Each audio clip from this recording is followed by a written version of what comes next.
दोस्तों नमस्कार। हमारा आज का विषय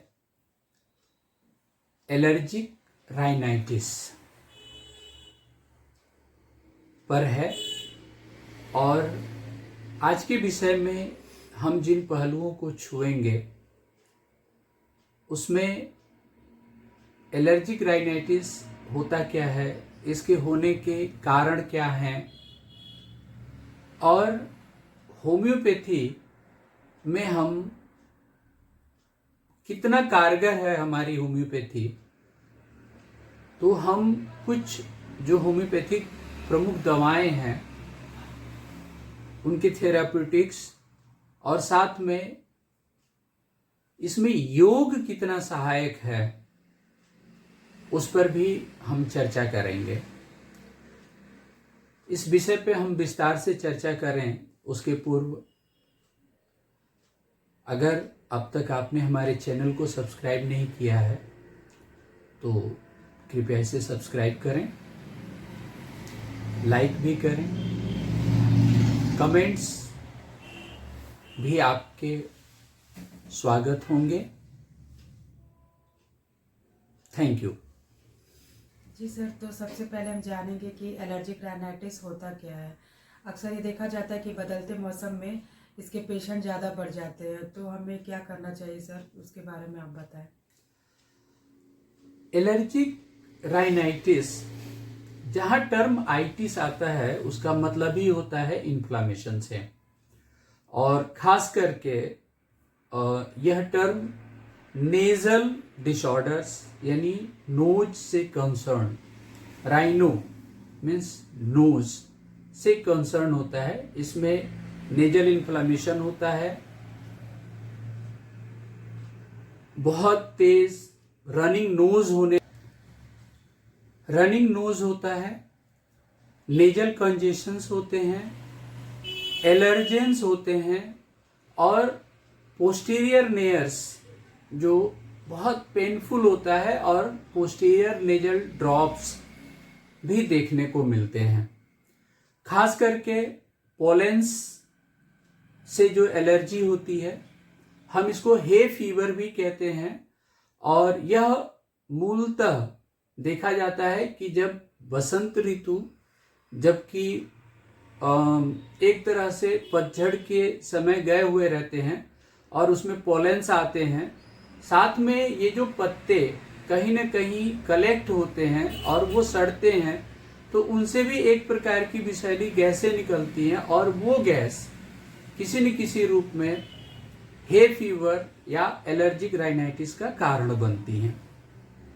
इसके साथ ही हम देखते हैं कि इसमें साइनोसाइटिस तक के कंडीशंस आ जाते हैं, कंजेशंस होते हैं, हेडेक होता है, डस्ट एलर्जी होने लगता है और कई बार तो पेट एनिमल्स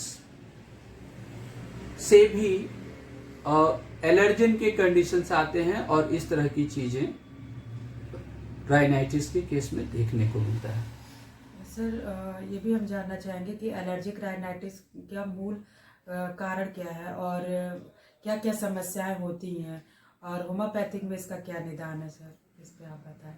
देखिए, मूल कारण पे तो अभी हमने चर्चा किया कि जैसे जब पतझड़ के समय में और पत्ते सड़ते हैं और उनसे विषैली गैसें निकलती हैं और उन गैसों के स्मोक होने से इस तरह की चीज़ें आती हैं। साथ में पोलेंस जो परागण होते हैं तो वो भी कभी कभी हमारी बॉडी उसको इनटॉलरेट करती है और उस कंडीशन में भी होते हैं। तीसरी चीज होती है एक इडियोसिंक्रेटिक कॉन्स्टिट्यूशन।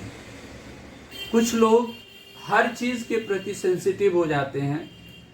बॉडी में हिस्टामिन जैसे इस तरह की एंटीबॉडी का फॉर्मेशन न होने की वजह से कहीं न कहीं हमारी body hyper active, hyper sensitive हो जाती है।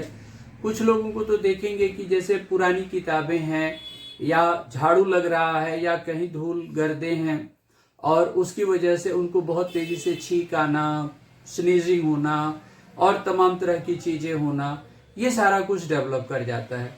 तो ये सारे मूल कारण हैं।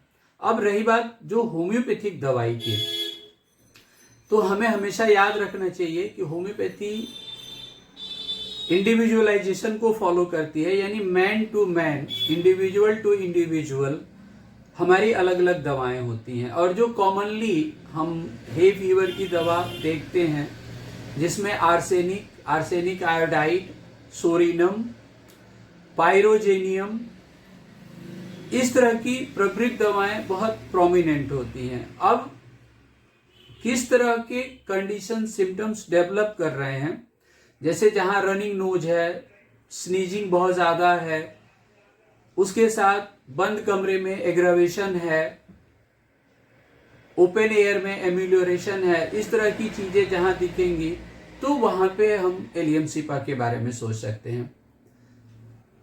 हार्ट एम्यूलोरेशन है, चिल्ली पेशेंट है, लिंथिन पेशेंट है, रनिंग नोज है, बर्निंग नोज है, इस तरह की चीजें हैं, वहां पे प्रोमिनेंट हमारा आर्सेनिक दिखेगा। आई लेक्रामेशन अगर ज्यादा है, compression then the nasal discharge, तो वहां पे हम यूफ्रेसिया के बारे में सोच पाएंगे।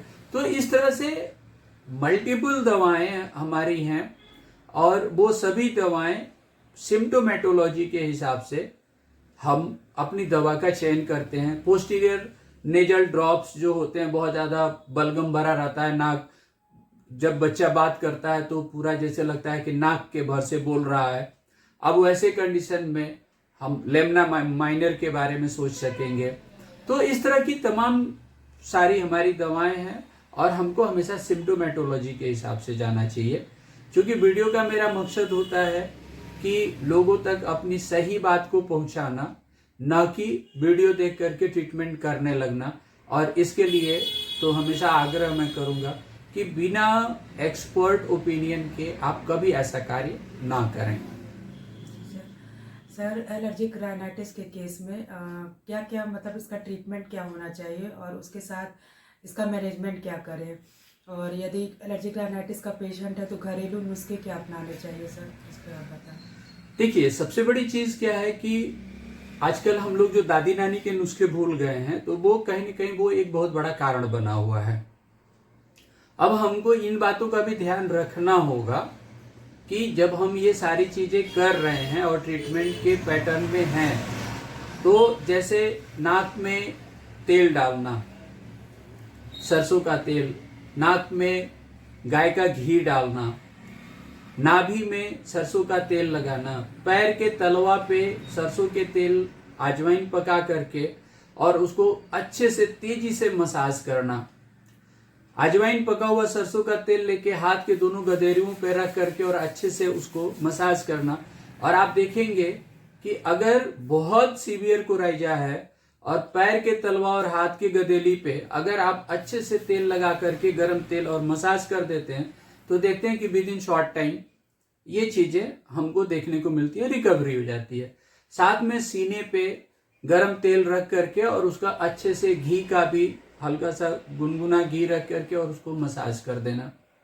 इसके साथ जैसे हम कुछ योग के पक्ष से, जैसे ये गृत नीति और ये सब सारा चीज ये योग का ही पक्ष है, और साथ में जैसे अनुलोम विलोम प्राणायाम करना और जल नीति का प्रयोग करना, इस तरह की चीजें अगर हम करते हैं तो हमें इन चीजों में अच्छा लाभ दिखाई देता है।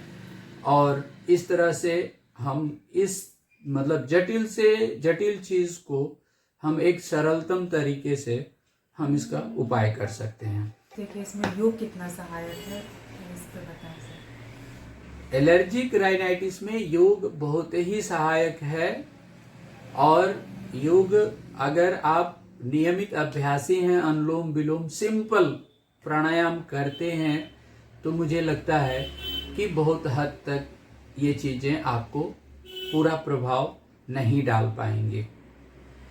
धन्यवाद सर ने बहुत ही अच्छे और नॉलेजेबल मतलब वीडियो बनवाए और इतना अच्छे से इसको एक्सप्लेन किया एलर्जिक राइनाइटिस को, तो उसके लिए सर बहुत बहुत धन्यवाद। आपको भी ढेर सारा धन्यवाद सहयोग के लिए।